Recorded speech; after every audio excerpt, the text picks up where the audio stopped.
الرحمن الرحيم الحمد لله نحمده ونستعينه ونستغفره ونعوذ بالله من شرور أنفسنا من يهده الله فلا مضل له ومن يضلله فلا هادي له ونشهد أن لا إله إلا الله وحده لا شريك له ونشهد أن سيدنا وسندنا وحبيب طبيب قلوبنا وأولانا ومولانا محمدا عبده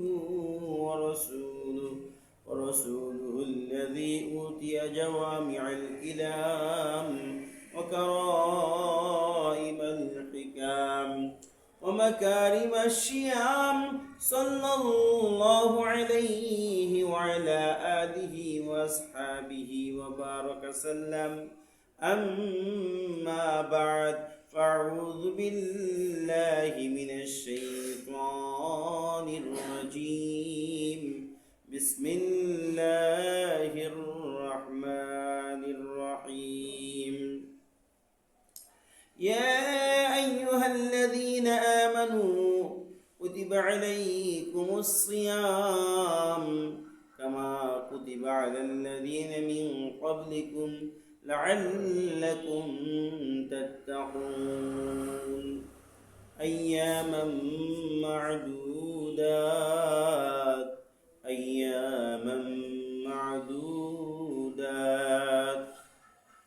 قال النبي صلى الله عليه وسلم الصيام جنة ما لم يخرقها ولم يفسق إلى الآخر الأحاديث قال الشاعر العلام दिन की सूरज डूब रही है हम लोगों के सामने रोज महशर में क्या जब भाई मुस्तफ़ा के सामने दिन की सूरज डूब रही है हम लोगों के सामने रोज महशर में क्या जब भाई मुस्तफ़ा की सामने बलगल उला बिकमालिही कशफत दुजा बिजमालिही हसनत जमीउ खिसालिही सल्लू अलैहि व आलिही अल्लाहुम्मा सल्लि अला मुहम्मद व अला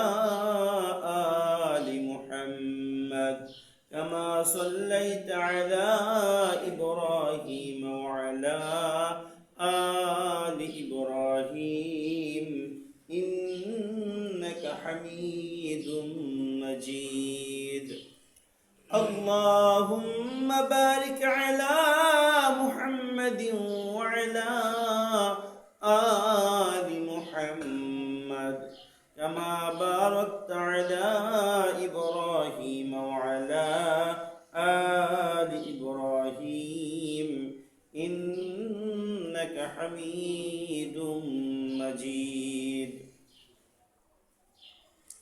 الحمد لله लाखों कोटि कलिमत शुक्र महान अल्लाह जल्ला शानुहु अज़्ज़ा व जल अम्मा नवालुहु इला शाही दरबारे যিনি মহিয়ান গরিয়ান দয়ার সাগর রহমান রহিম সেই মালিকের প্রতি আমরা সকলেই হৃদয়ের গভীর থেকে কালিমাত শুকর আদায় করি আলহামদুলিল্লাহ। নবী কুলের শিরোমণি সৈয়দুল আম্বিয়া আহমদ মুহাম্মদ মুস্তাফা কিয়ামত দিবসের চিফ অ্যাডভোকেট উৎকৃষ্ট শুকরগুজার সেই আজিমুশ শান পয়গম্বরের প্রতি হৃদয়ের গভীর থেকে দরদ মাখা কণ্ঠে ভালোবাসা মিশ্রিত সুরে আমরা সকলেই একবার দরুদ পড়ি সাল্লাল্লাহু আলাইহি ওয়াসাল্লাম। মুআজ্জাজ মুকাররম, আপনারা সকলেই কেমন আছেন? আলহামদুলিল্লাহ, আপনি কেমন আছেন? আলহামদুলিল্লাহ, আপনাদের দোয়ার বরকতে আমিও ভালো আছি। আজ আমাদের সামনে আমরা যে দোয়াটা করতেছিলাম, আল্লাহুম্মা বারিক লানা ফি রাজাব ওয়া শাবান ওয়া বাল্লিগনা ফি রমাদান। তো আলহামদুলিল্লাহ, আল্লাহ তাআলা আমাদের হায়াতের ভিতরে কিছু দীর্ঘায়ু করে দিয়ে পবিত্র রমজানুল মুবারকের বরকত আমাদের তকদিরে নসিব ফরমাইয়েছেন। এই জন্য শুকরিয়া আদায় করা দরকার না? আলহামদুলিল্লাহ। তাহলে এই যে আমরা রমজান পেলাম, এই যে রমজান পেলাম, এই রমজানটা এত দামি এত দামি এত দামি একটা মাস। যত মাস রয়েছে সমস্ত মাসের চেয়ে রমজানুল মুবারকটা খুব দামি মাস। এটা মুসলমানের জন্য অত্যন্ত সুখের এবং আনন্দের এই মাসটি। এই মাসটি অনেক পবিত্র এবং বুজুর্গ। যত মাস রয়েছে সমস্ত মাসের চেয়ে এই রমজানুল মুবারক মাসটা খুবই বুজুর্গপূর্ণ, বরকতপূর্ণ একটা মাস। এই মাসে 30 দিনে যেহেতু একটা মাস হয়, আল্লাহ সুবহানাহু ওয়া তাআলা এই মাসকে 3টি ভাগে ভাগ করেছেন। কয়টি ভাগে? 3টি ভাগে আল্লাহ তাআলা এই মাসকে ভাগ করেছেন। প্রথম 10টা হইতেছে রহমতের দশক। দ্বিতীয় 10টা মাগফিরাতের দশক। তৃতীয় হইতেছে নাজাতের দশক। আল্লাহ সুবহানাহু ওয়া তাআলার বাচন ভঙ্গি কতই না সুন্দর। প্রথমে বান্দার প্রতি রহমত নাজিল করছেন এবং রহমত নাজিল করে বান্দার দিলটাকে নরম বানায় দেয়। এরপর আল্লাহ তাআলা বান্দাকে মাফ করে দেয়।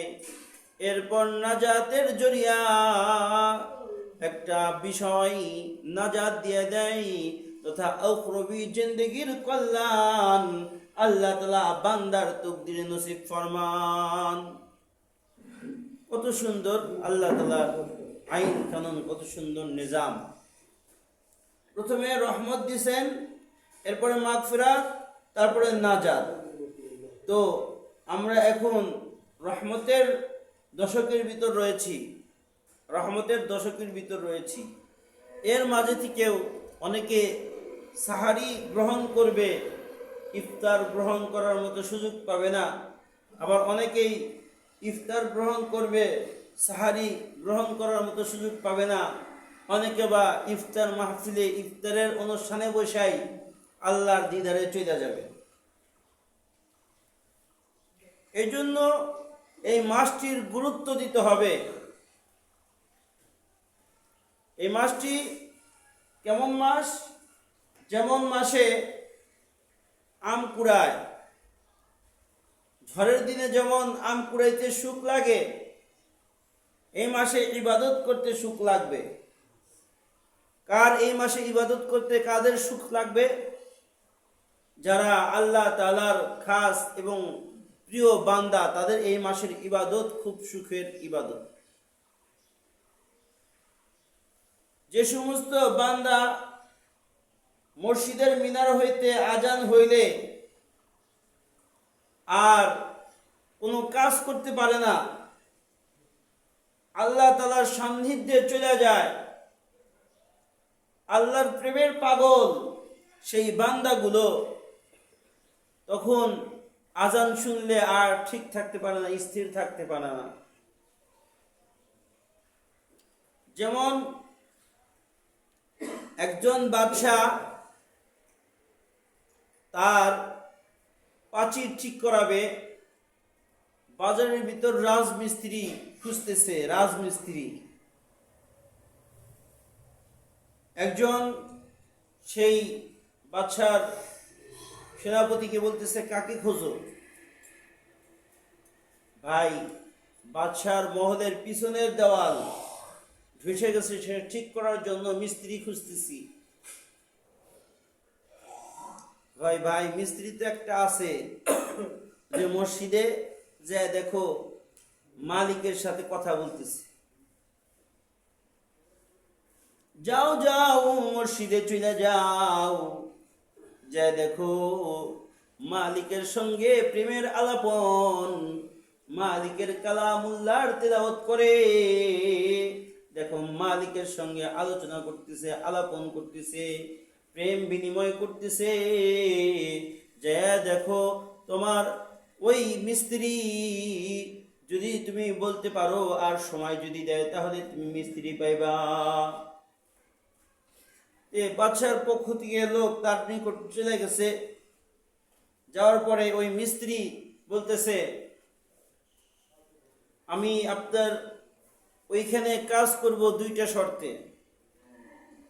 একটা শর্ত যে মিস্ত্রির আজুরা 2 টাকা, তো আমাকে দিবেন 1 টাকা।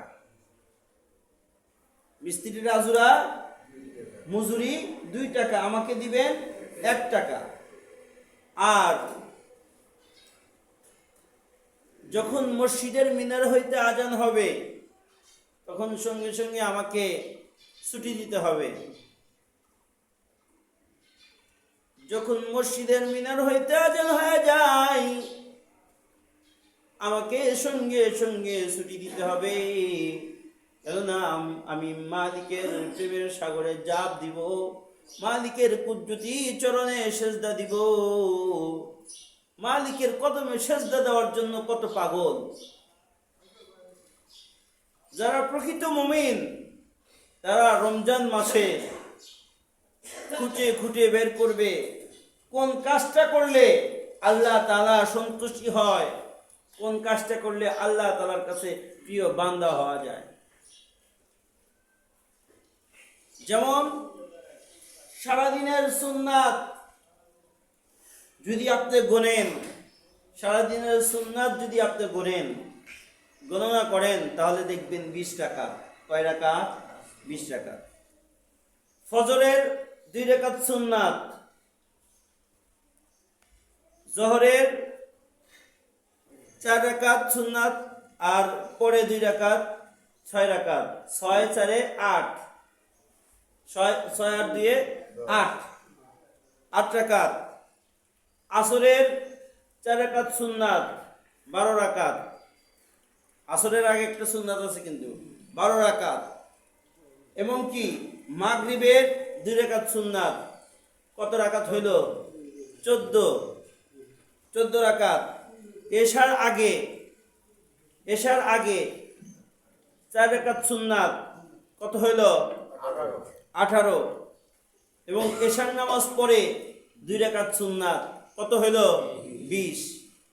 এই দিক দিয়ে যুক্তিতে আসেন রমজানুল মুবারক যেহেতু আমার আপনার আমলের একটা মাস, তাহলে 20 রাকাত তারাবি পড়তে আমাদের অসুবিধা কোথায়? হ্যাঁ, কেউ যদি রফাদান হয়ে থাকেন বা অন্য অন্য ধর্মের বা লামাজহাবি বা শাফি বা অন্য ইমামের অনুসারী, তাহলে সেটা করেন, বাধা নাই। কিন্তু প্রকৃতপক্ষে তারাবি 20 রাকাত। এটা হইতেছে এই জন্যই যে একজন মুসলমান সে তো আল্লাহর কুদরতি চরণে সেজদা দেওয়ার জন্য পাগল পারা, আল্লাহর প্রেমে সে ধ্যানমগ্ন। যেহেতু রমজানুল মুবারক এসেছে, সে সমস্ত কাজ কর্মকে কমায়া দিয়া রমজানুল মুবারকে বেশি বেশি আল্লাহ তাআলার ইবাদত বন্দেগী কইরা জান্নাতের মতো উচ্চ মাকাম সে কামাই করবে। আর আল্লাহ তাআলা যে ব্যক্তি রমজানের রোজা পরিপূর্ণভাবে পালন করলো, মান সামা রমাদান ঈমানান ওয়া ইহতিসাবান গুফিরা লাহু মা তাকদ্দামা মিন যামবিহি। যে ব্যক্তি রমজানের রোজাটা পরিপূর্ণভাবে পালন করলো, তথা পরিপূর্ণ বলতে কি বোঝায়? রোজা রাইখা 2টি চক্ষু মালিক দান করেছে, আইনাইন, 2টি চক্ষু দান করেছে। চক্ষু দ্বারা সে কোনো অপকর্ম দেখে নাই, অশ্লীলতা দেখে নাই।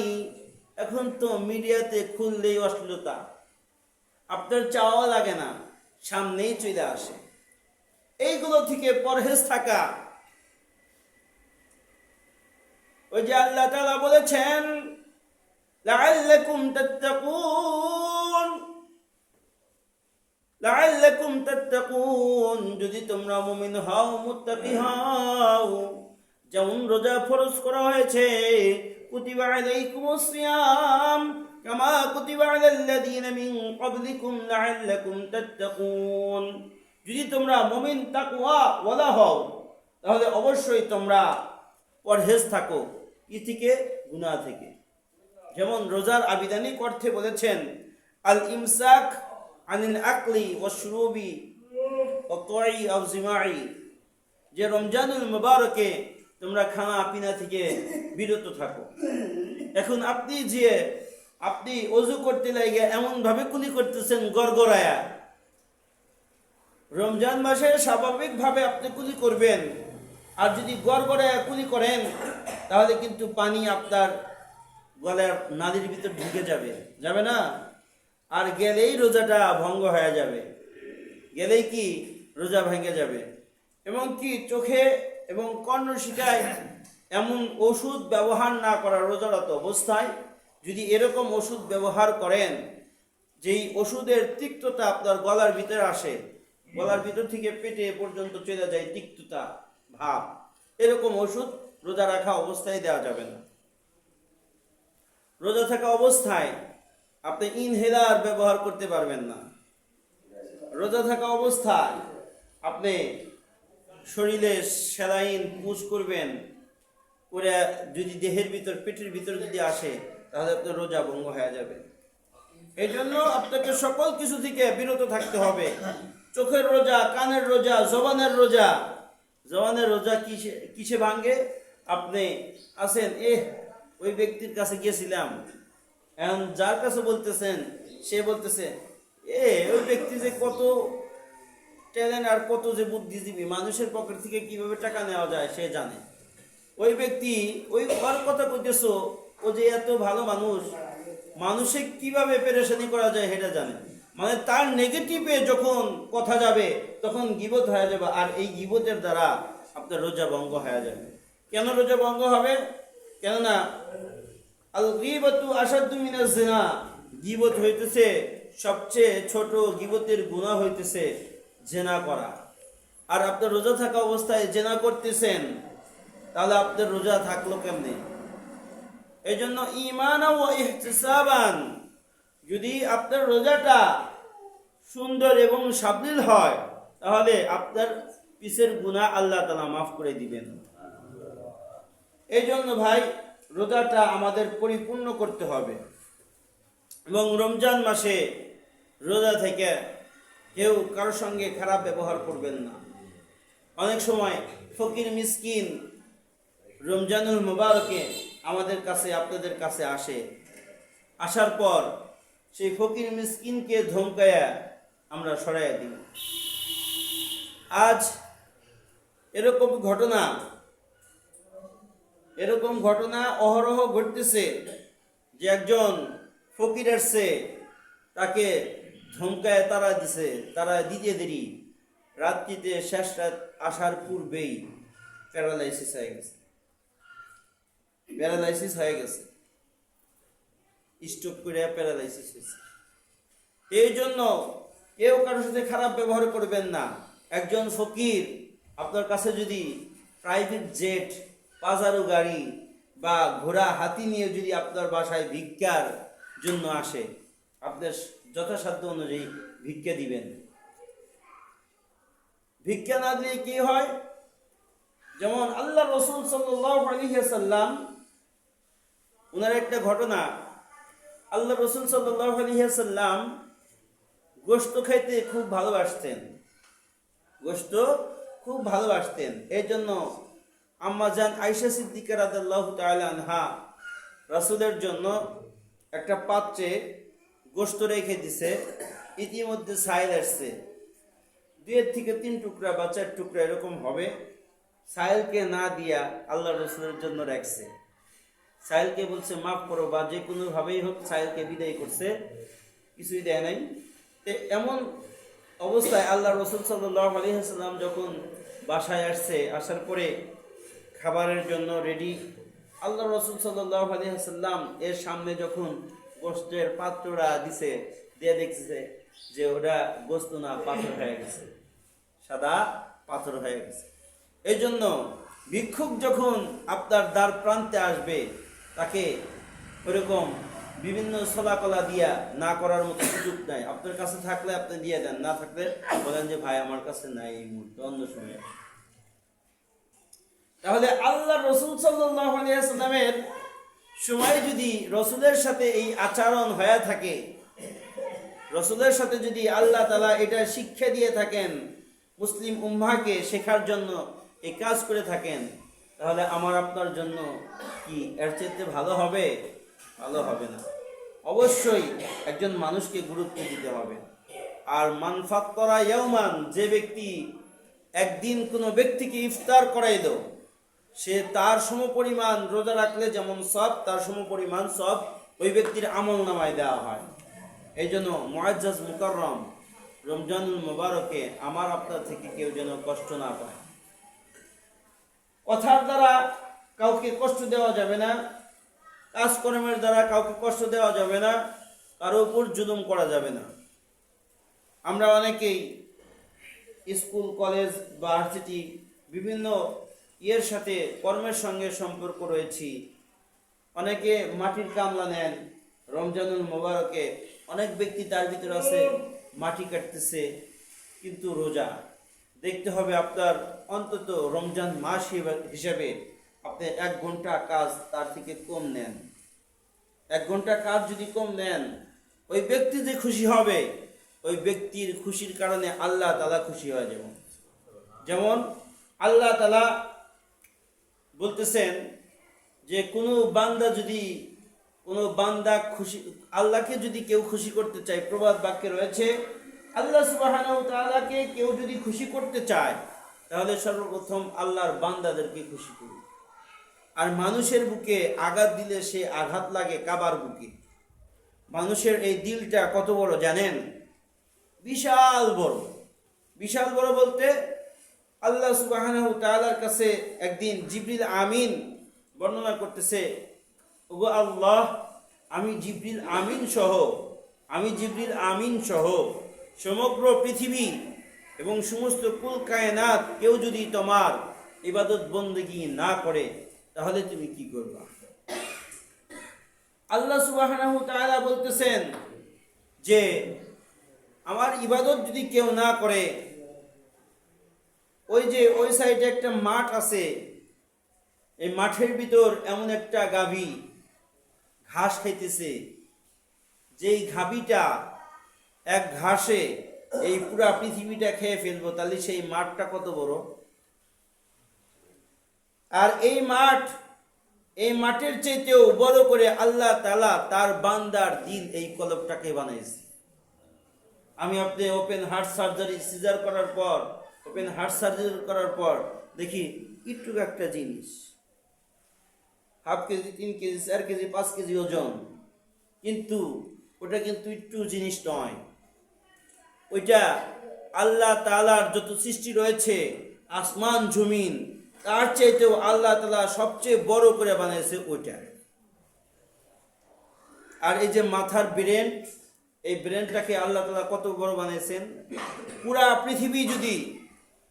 পৃথিবী যদি পেঁচ দেওয়া হয়, এই মাথার ব্রেন এর দিয়া পেঁচ দেওয়া হয়, পেঁচ দিলে ব্রেনটের 2.5 পেঁচ পর্যন্ত পুরা হবে না, এত বড় করে আল্লাহ তাআলা এই মাথার মেমোরি বান্দার বানাইছেন। এগুলো কি শুকরিয়া আদায়ের বিষয় নয়? এই জন্যই আল্লাহ তাআলা বলছে যে বান্দা, ওয়াস্তাঈনু বিস-সাবরি ওয়াস-সালাহ, যখন তোমার যা দরকার আমি আল্লাহ তাআলার কাছে চাও।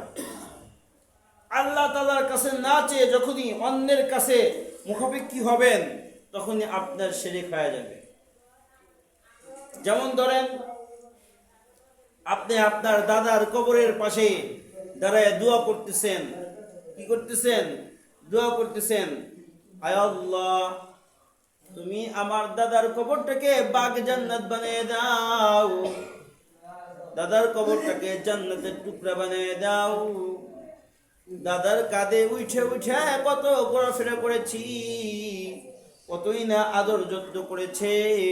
দাদার কবরটা জান্নাত বানিয়ে দাও, আলোয় আলোকিত করে দাও। এই যে দোয়া করলেন, এটা ঠিক আছে। কিন্তু যখনই কব যে দাদা আমার সন্তান হইতেছে না, দাদা আমাকে একটা সন্তান দাও, তখন কি হবে? শিরক হবে। কখন কি হবে? শিরক হয়ে যাব। ঠিক এমনি ভাবে যদি শাহজালাল, শাহপরান, শাহ মখদুম এদের মাজারে যান, যা যদি এই দোয়াগুলো করেন, করার পরে লাস্টে যদি কন বাবা আমার সন্তান হয় না, সন্তান দাও, তাহলে কি হইল? শিরক হয়ে গেল। আর শিরককারী কি? ইন্না শিরকা লাযুলমুন আযীম, অনেক বড় জালেম, অনেক বড় জালেম যে ব্যক্তি শিরক করলো। আর শিরককারী যদি ইবাদত করে, ওর কোনো ইবাদত আল্লাহ কবুল করবে না। শিরককারী কি? ইবাদত আল্লাহ কবুল করবে না, ওর দুআই কবুল করবে না। এই জন্য আমরা যারা তাবিজ কবাস এবং ঝাড়ফুঁক বিভিন্ন মাধ্যমে আমরা শিরক করতেছি, যখনই দেখব যে আল্লাহ এবং আল্লাহ রসুলের বিপক্ষে চলে যাবে, তখনই শিরকের অন্তর্ভুক্ত হয়ে যাবে। এই জন্য আমরা সদা সর্বদাই আমাদের রোজা যেন ভালো হয়, এই জন্য চেষ্টা তদবির করব কি করব না। রমজানে কিছু কাজ করণীয় এবং বর্জনীয় কিছু কাজ রয়েছে। বর্জনীয় কাজ হইতেছে, 1 নম্বর, মিথ্যা কথা বলা যাবে না। কি বলা যাবে না? মিথ্যা কথা বলা যাবে না। মিথ্যা সমস্ত গুনাহের মা। আপনি যদি একটা মিথ্যা কথা বলেন, সেই মিথ্যাকে সত্য রূপান্তরিত করতে আরো 1000টা মিথ্যা কথা লাগে। একটা মিথ্যাকে সত্যে রূপান্তরিত করতে আরো 1000টা মিথ্যা কথা লাগে। এই জন্য 1 নম্বর, মিথ্যা বর্জন করবেন। নাম্বার 2, চগলখড়ি, যেটাকে কিলিক বলা হয়, এই চাল চালা যাবে না।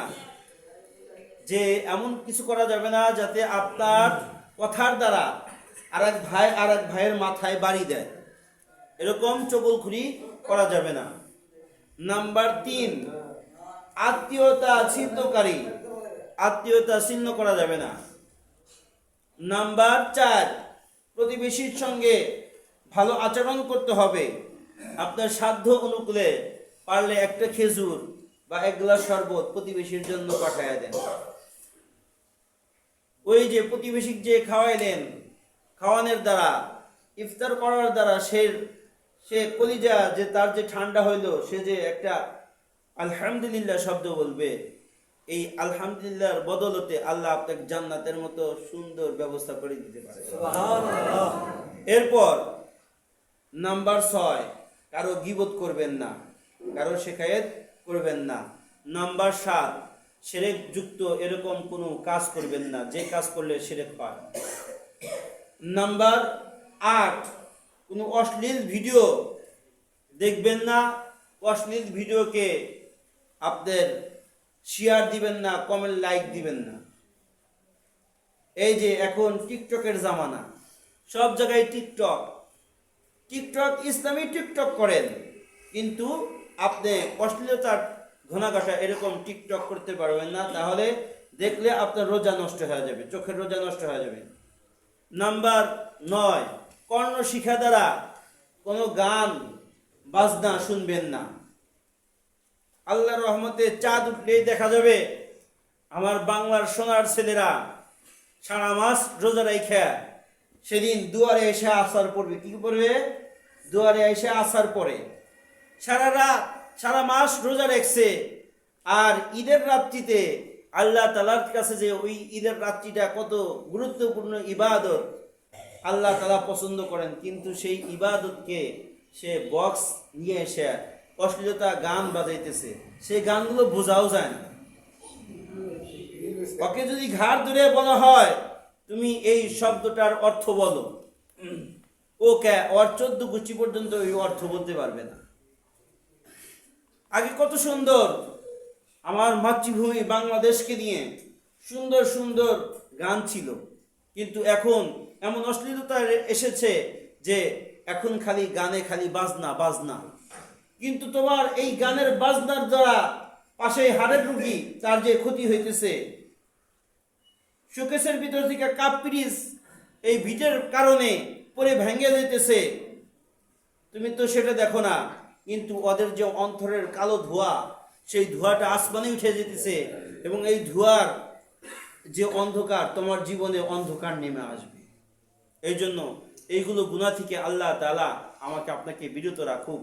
আর রমজান মোবারকের রোজাটা তাকওয়া পরহেজগারি আল্লাহ তাআলার ইবাদত বন্দেগী যেন ভালোভাবে করতে পারি, সেই তৌফিক আল্লাহ তাআলা আমাকে আপনাকে দান করুন, আমিন।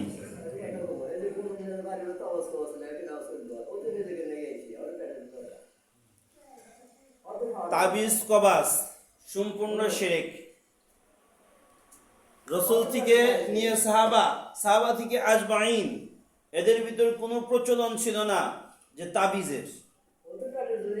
আল্লাহ রসুল সাল্লাল্লাহু আলাইহি ওয়াসাল্লামকে তাবিজ করেছিলেন, যার কারণে আল্লাহ রসুল সাল্লাল্লাহু আলাইহি ওয়াসাল্লাম ওহীর মাধ্যমে জেনেছেন এবং 11টা পেজ খুলছেন, 11টা আয়াত বলছেন। চুলের 11টা পেজ খুলছেন আর 11টা আয়াত পড়ছেন, কিন্তু কোনো তাবিজের কথা নাই।